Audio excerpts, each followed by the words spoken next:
Kauli hiyo ya wauguzi imetolewa na chama cha wauguzi mkoa Manyara TANA kupitia kwa katibu wa chama hicho Bi Flora Matias wakati wa maadhimisho ya siku ya wauguzi duniani iliyofanyika kimkoa, ambapo wauguzi walisisitiza umuhimu wa kutambuliwa kwa mchango wao katika sekta ya afya pamoja na kulipwa stahiki zao.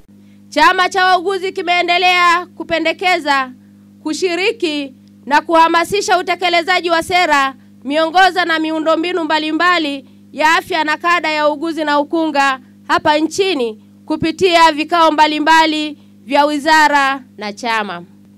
Pamoja na jitihada zetu za kuhakikisha Mtanzania anapata huduma bora na stahiki za afya, bado kuna changamoto ambazo wauguzi wanakutana nazo katika utendaji kazi.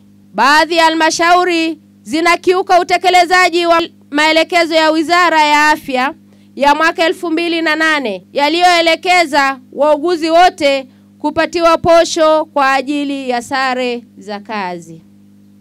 Ndugu mgeni rasmi, yafuatayo ni mapendekezo yatakayosaidia wauguzi na wakunga kufanya kazi kwa weledi na jamii kupata huduma bora. Wauguzi wapatiwe posho za sare za kazi kama maelekezo ya Wizara ya Afya yanavyoelekezwa. Kwa upande wake, mkuu wa mkoa wa Manyara ambaye ndiye mgeni rasmi katika shughuli hiyo amewaagiza wakurugenzi wa halmashauri zote za mkoa wa Manyara kuhakikisha wanalipa wauguzi stahiki zao kwa mujibu wa sheria na taratibu za utumishi wa umma. Wakurugenzi wote wa halmashauri walipeni watumishi na wauguzi hawa stahiki zao kama maelekezo ya serikali yanavyoelekeza. Hii hela si ya mkurugenzi, si ya katibu tawala, si ya Queen Sendiga, ni hela ya serikali, pesa ya Mheshimiwa Daktari Samia Suluhu Hassan, na ameelekeza manesi wapewe uniform. Sisi hatuwaji, tunataka wavae nini migorora?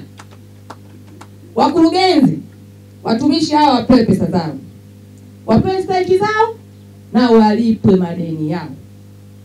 Katika hatua nyingine pia, RC Sendiga amewahimiza wauguzi kuchukua tahadhari juu ya magonjwa milipuko na kufuatilia taarifa zote zinazotolewa na serikali kuhusu magonjwa hayo. Tamani niwape wito ndugu zangu wauguzi ni kujizatiti na kukabiliana na magonjwa mbalimbali ya milipuko.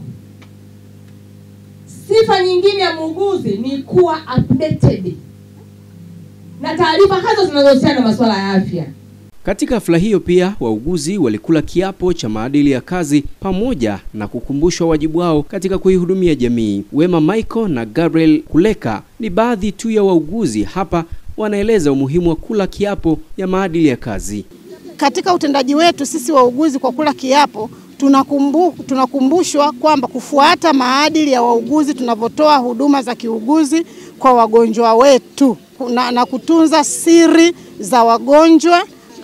Katika kiapo chetu cha leo katika siku ya maadhimisho, tunaapa kwamba tutaendelea kutoa huduma bora kwa wananchi, lakini pia tutatoa huduma zenye utu na staha na heshima kwa jamii.